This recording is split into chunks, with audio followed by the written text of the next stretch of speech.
كنافه ولا قطايف؟ كنافه بالمانجا. بالمانجا طبعا، امال ايه. لا ساده لا ماليش فيها، انا مش بتاعت حلويات يعني، انا مش بتاعت حلويات، لا مش غاويه يعني، تقريبا ما باكلش حلويات شرقيه الا في رمضان. طيب يعني ما بحبهاش. تراويح بقى في البيت ولا في المسجد؟ لا في المسجد. في المسجد. نعم. فطار بره ولا في البيت؟ كده وكده يعني. لا هو في البيت بس بره البيت يعني. في البيت عند ناس احب الفطار عند ناس، مش فطار بره في المطاعم. ما بحبش فطار المطاعم. بحب فطار البيت بس بره بيتي يعني. احب نفطر عند مين النهارده، مين فطران عندنا النهارده.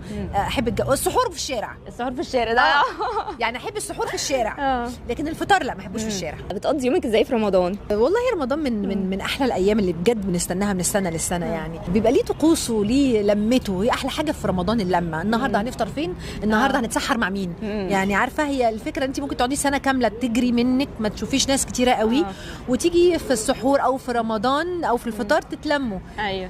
فدي